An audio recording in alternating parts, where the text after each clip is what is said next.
ప్రతిరోజు ఆ చుట్టుపక్కల బస్తీల్లో పోతా ఉంది. కాబట్టి ఈ విషయంలో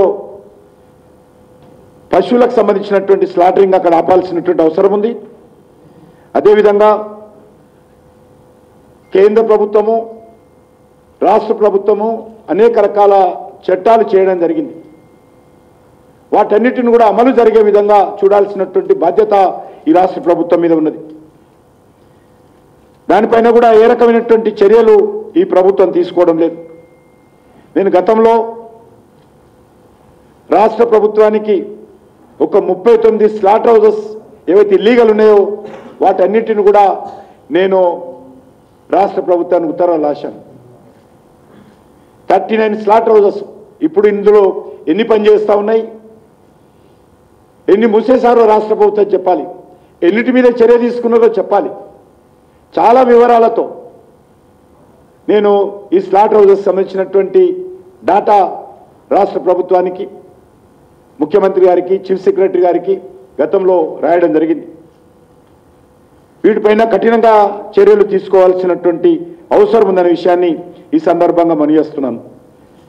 ఎందుకంటే మరి ఎంఐ ఆఫీసు నుంచి సపరేట్గా ఎక్కడ చిన్న అరెస్ట్ జరిగినా, ఎవరైనా గోరక్షకులు లారీలే నాపినా, అక్రమ రవాణా నాపినా వెంటనే ఎంఐఎంకి సంబంధించినటువంటి మాఫియా లీడర్స్ అందరూ కూడా అక్కడ దిగుతారు. ఇది దేనికి సంకేతం అని అడుగుతా ఉన్నాను. ఈ రకంగా ఒక వర్గం వారి మనోభావాలను దెబ్బతీసేటువంటి అధికారము, కించపరిచేటువంటి అధికారము, చట్టాన్ని ఉల్లంఘించేటువంటి అధికారము మజ్లిస్ పార్టీకి ఎవరిచ్చారని అడుగుతా ఉన్నాను. ఎందుకు ఈరోజు కాంగ్రెస్ పార్టీ, బీఆర్ఎస్ పార్టీ మౌనంగా ఉందో చెప్పాల్సినటువంటి అవసరం ఉంది.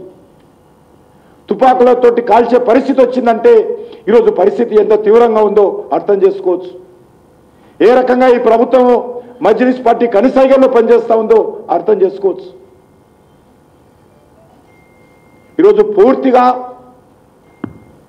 కాంగ్రెస్ పార్టీ ప్రభుత్వం, ఇప్పుడు గతంలో బీఆర్ఎస్ ప్రభుత్వం మజ్లిస్ పార్టీ కనుసైగల్లో పనిచేస్తూ ఉన్నాయి. ఈ రెండు ప్రభుత్వాల నేతృత్వంలో ఆడిందే ఆటగా పాడిందే పాటగా మజ్లిస్ పార్టీ వ్యవహారం చేస్తూ ఉంది. తెలంగాణకు, దేశానికి పట్టినటువంటి చీడ పురుగు మజ్లిస్ పార్టీ అని సందర్భంగా మనం చేస్తున్నాం.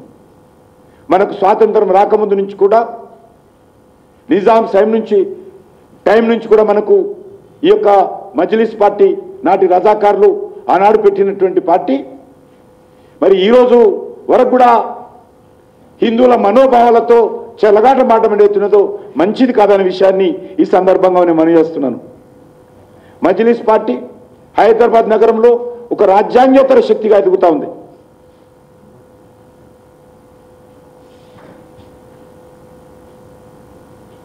మజ్లిస్ పార్టీ ఆదేశాలను ఈ రెండు పార్టీలు మరి ఈరోజు జీవుజూర్ అంటూ అమలు చేస్తున్నటువంటి పరిస్థితి ఉన్నది. ఒకప్పుడు పాత బస్తీకి, ఒక అసెంబ్లీకే పరిమితమైనటువంటి ఎంఐఎం పార్టీ